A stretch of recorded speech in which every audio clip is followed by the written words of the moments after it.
안녕하십니까? 산부인과 전문의 31년차 의학박사 박혜성입니다.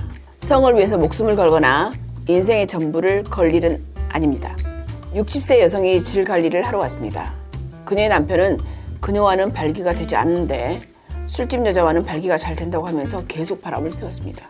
그녀의 남편은 필리핀에서 사업을 하고 있었고 그는 아들을 위해 한 달에 한 번 한국에 와서 아들을 만났습니다. 그녀는 남편과 이혼할 생각은 없었습니다. 그렇다고 조선시대 여자처럼 참고 살고 싶지도 않았습니다. 그런데 이렇게 참고 살다 보니까 속상하기만 했습니다. 그녀는 심각하지 않게 즐겁게 살고 싶었습니다. 그녀의 주변에는 연하 남자와 사귀는 후배도 있었고 그 후배는 한 달에 한 번 연하 남자를 만나서 성관계를 하고 그리고 나면 힐링이 되는 느낌이 든다면서 7년째 그렇게 지내고 있었습니다. 그녀도 후배와 같은 삶을 살고 싶다는 생각도 들었습니다. 그런데 어디서 남자를 만나야 할지 고민이었습니다. 그녀 주위에는 최고 경영자 과정에 다니는 여성도 있었고 골프 모임이나 등산, 자전거 타기, 그리고 동창회, 와인 동호회에서 남자를 만나는 경우도 많았습니다. 그녀가 아는 70세 선배 언니가 있었는데 그 언니는 10살 연하의 60세 이혼남과 만나고 있었습니다. 두 사람은 한 달에 한 번 1박 2일 골프 여행을 가서 골프도 치고 성관계도 했습니다. 그 선배 언니는 10년은 젊어 보였고 모두들 그녀를 부러워했습니다. 그녀 젊음의 비결은 연하남과의 성관계라는 것을 나중에 알게 되었습니다.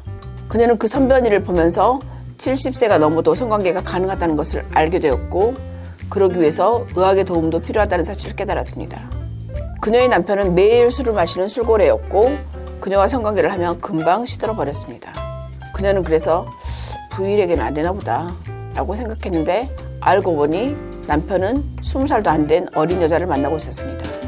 필리핀에서는 그게 가능하다고 합니다. 돈을 줄 형편이 되는 남자는 젊은 여자가 유혹하면 모르는 척 넘어간다고 했습니다. 그녀가 아는 선배나 후배가 남자를 유혹하듯 행동하면서 사귀는 것을 보고 남자 역시 여자 유혹에 넘어가는 척하며 만나는 것도 가능하겠다는 생각도 들었습니다. 21세기에 남자와 여자가 쉽게 만나는 세상에 살고 있는 것 같습니다. 그녀는 이혼하지 않고 이혼할 일을 만들지 않으면서 남편과도 잘 살아보고 싶었습니다. 즉 오픈 메리지의 형태로 살아가고 싶었습니다.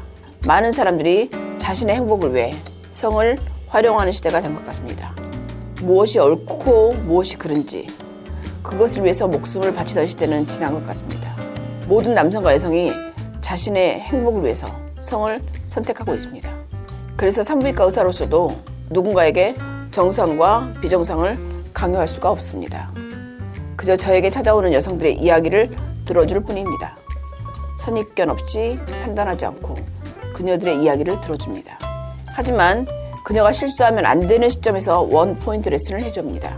성도 중요하지만 그렇다고 성을 위해 목숨을 걸거나 인생의 전부를 걸 일은 아니기 때문입니다. 만약 누군가 임금님 귀는 당나귀 귀라고 말하고 싶은 마음이 든다면 산부인과에 찾아와서 질 관리를 받으면서 1시간 동안 저와 이야기를 나누어도 좋습니다.